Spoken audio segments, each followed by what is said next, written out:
musician wacho ari kufa next ndiani, politician wacho achadzima ndiani, munhu ari popular. Kulian TV atibatike zvechopu chopu uchida nyaya dzinopisa ndisi wekishopu.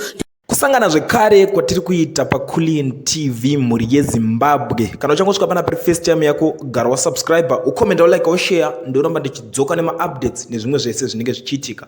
Nhasi ndauya ndine nyaya iri kutsviriridza, nyaya yechiprofita chimwe chadzikiswa pamusoro peZimbabwe nemuprofita mukuru anozivikanwa nekuti kana achinge aprofita kuti ndaona chakati chaitika, kana kuti ndaona nhingi afa, kana kuti nhingi asangana netsaona, zvinhu izvozvo zvinowanzoitika. So panapa nhasi ndangoti ndingosvitsa nyaya iyi kwamuri maZimbabweans, since zvichinzi vamwe vakaudzwa hondo nemurwere wepfungwa vakamushora zvikanzi uyu anorwara. So nhasi muri yeZimbabwe ndangoti ndingoshare this prophecy yandasangana nayo ichibva kuna Prophet Obey Tichafa Mukandairi. Vari kunyora kuti some people with the arms believed to be headed between Zimbabwe and South Africa shall be intercepted at international airport. 2. National heroes failing in a narrow despite some people lacking confidence in the national systems. Evident growth shall sprout. Well-known Zimbabwe public person shall collapse and pass on.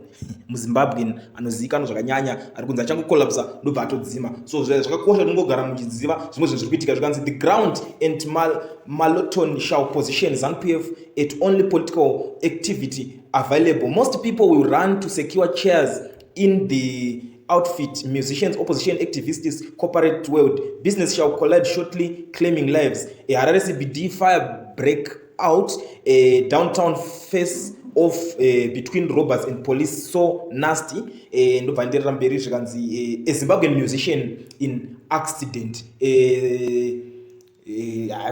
Dzimwe nyikawo zvakachizongonyorwawo ipapo, but isi munongoziva kuti kazhinji kacho tinotanga takoshesa zvedu zvemuZimbabwe inei nekuti ndozvatinenge tichida, ndozvinenge zvakatikoshera. Zvekune dzimwe nyika hatinei nazvo, tinongogura pedu isusu pemazimba tobva tangosvitsa nyaya kune vanhu. So muri yeZimbabwe ndo nyaya iri panapa, ndo profesi iri panapa yadzikiswa panapa. Hatisi kuziva kuti musician wacho ari kufa next ndiani, politician wacho achadzima ndiani, munhu ari popular achangodzima futi achakolapsa ndobva adzima ndiani. Asi muri yeZimbabwe panapa zvakanzi mazita vakati hatichaisi, hanzi tichangoramba tichingorova zviprofita zvedu tisingaise mazita. Zvisinei hazvo vanhu vakawanda vanongoti chiprofita chemuZimbabwe yanzi i-guesswork, kungogesa kuti pamwe kana pakazongoitikawo something nozongonzi ndakazvitaura profesi yacho irape, you see. But anyway, regedza tione kuti zvichaperera papi, nekuti unongoziva kuti maprofita acho muZimbabwe naro vanenge vatori nadzo, vanenge vachitoclaima kuti tiri kutoona zvatiri kutoona izvozvo.